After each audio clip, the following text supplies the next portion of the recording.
So the kitchen itself is actually, it's like almost the heart and the belly of the place. Most things happen. You can see the kitchen table's an office as well as a kitchen. There's brewing going on. And it's a very active space. And I do have, you can see lots of chairs laid all around the place. I do have up to sometimes 20 to 30 people in here when I'm running programs.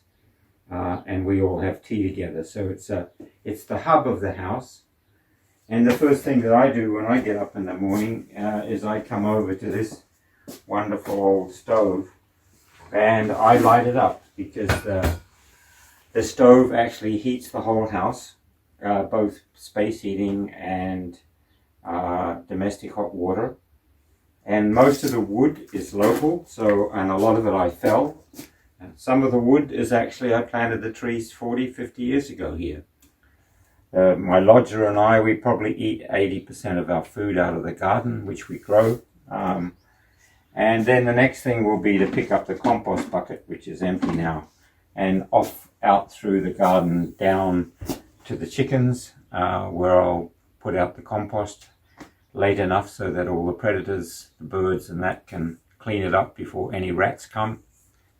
And there's always something on the go. I'm working upstairs at the moment. I make a few hundred bottles a year, self-sufficient in wine, all from local seasonal stuff. And then this is chaos right now. There's always part of the house is a bit like this. But it's a workshop space. And I never ever completed it. When I put it up 20 years ago, I never plastered the ceiling. So right now I'm in the process of plastering the ceiling. It serves as a multi-functional space. Yeah, as I say, there'll be carpets and chairs up here. And then in the summer, growing tomatoes and cucumbers and basil. This is another playground. It's a Permaculture Patch. Very organic and natural. Probably about 50% of what you see is what we call volunteers, plants that have just grown spontaneously. But in amongst it all, it's full of plants that need to go out, and growing areas quite extensive. It stretches off over to the back, and in another month it'll be a complete jungle. Be able to disappear in here and nobody can find me. There's a small flock of chickens, 10 in all, with a rooster, and they're free to roam, so I'm never too sure, because I actually because I hear that chicken cackling right now, and that means that she's laid an egg. But imagine trying to find an egg in this place. That's another little, it's a little geodesic dome, and you can see it's it's already overgrown. It's another microclimate. I love creating microclimates. This one's very humid and moist. It's hard for people to see what's actually edible and what's not, but throughout the garden there's concentrated places. Of course, raspberries everywhere, and I just left these plants. This is honesty. Most people regard a lot of these plants as weeds, but I don't have any weeds as far as I'm concerned. They're all functional. There's a pond hidden in amongst the garden that comes off the roof, so that helps to supply water for the animals. So I'm pretty sure, I think I know where you've laid. Yeah, can I go and have a look? Yeah, and I'll give you something to eat in the bite. There's 2 eggs. I always take one and just leave 1 egg in the nest, and that'll keep them coming back. But oftentimes I don't find them, and all of a sudden I've got 6 or 7 baby chicks. The attrition rate's pretty high because they're wild and free, and hawks and cats and all of that. A little shed. Right. They go in there voluntarily every night, and I close the door and I open it up in the morning. That's one of my rhythms of the day, coming out of the kitchen, coming down into here. And then there's compost bins everywhere, and there's a bigger part of the garden here. So I trade eggs for horse manure. and so there is that sort of symbiotic relationship, the chicken, and also I can sell eggs and they'll pay for their chicken food. But there's lots of environments. This is going to be all cucumbers and tomatoes very soon. We've just put up the bean trellises. And of course this is it's a net tunnel, and that's designed for very sensitive plants to keep the pigeons off. We're in the middle of what is called the hungry gap right now, but we're still eating a lot of food that's coming through the garden.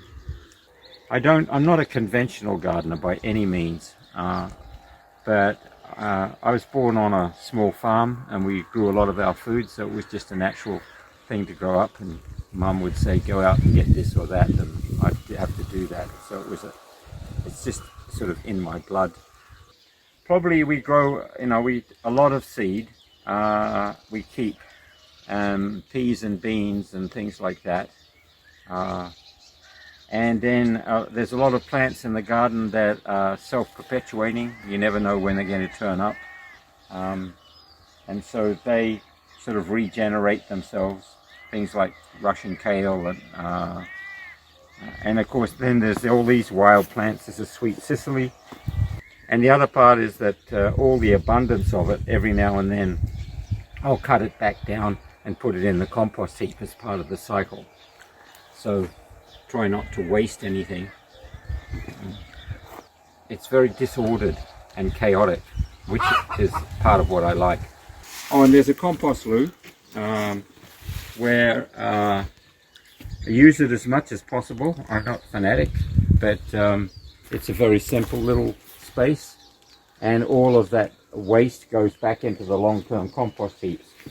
So I actually try to use it as much as I can. This is the chicken shack. It used to be my daughter's little house, which I built for them years ago when they were little kids. And then when they left home, the chickens moved in. And about every 6 weeks, I rake out the straw full of shit and put that in the compost heap, so that's another part of the cycle. I deliberately try to cultivate a very diverse ecosystem. People by the way, would just walk past this and go, oh, what's that, an old barrel? But that's watercress, and growing in a barrel that retains some of the liquid. And of course I've netted it to keep the chickens off it. It is, again, it's an attitude. And I think some people are natural gardeners and some people are natural computer programmers, and that's okay. But this sort of gardening is, there's not a time you have to be here. The time is when you're here. Just like we walked out, oh, chicken, egg, pick that up and keep on coming back in. I'm trying to create a much more, you could say, robust, natural environment, because this is, if we stop gardening in the park here, a lot of it would look like this a bit. Gardening in the way of that little herbaceous border, and allow it to grow itself. And I think that's an important part, is to give the, you could say, the natural season, the natural growth of the place, its own time to develop itself. Because this is raspberry patch, but most people will have this in line, and it would all be neat and ordered so that they could keep it in control. But I just let it be as it is, and in the middle of it, there's a bathtub, and that's connected to the hot water in the sink, so you can come out here and have a bath in the garden at the same time if you want. And if it's the right time of year, you can eat raspberries at the same time as you have a bath. I mean, what I interweave in it all is I'm a potter, so this is a wood kiln, which I've moved most of my pottery stuff back down to the kiln, down to the original Findhorn pottery. But it's, again, it's wood fired, so I don't have to use any fossil fuels for it. But it's, again, part of the lifestyle. When is the time and the energy to actually fire up a kiln? I do a lot of working with sort of the moon cycles. So, for instance, I don't usually try to fire the kiln on a full moon because the energy is much more vibrant and alive. I like it to be closed down.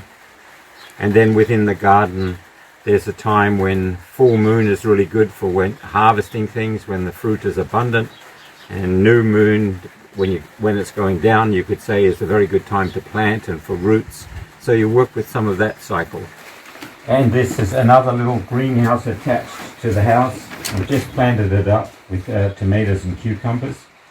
And so it's very soon they'll be hitting the ceiling. It's a good little climatic zone, and there's a peach tree in the corner. First one was this little one over here, Roger Dowdner, that little one there. And then he put up that, and then we emulated it.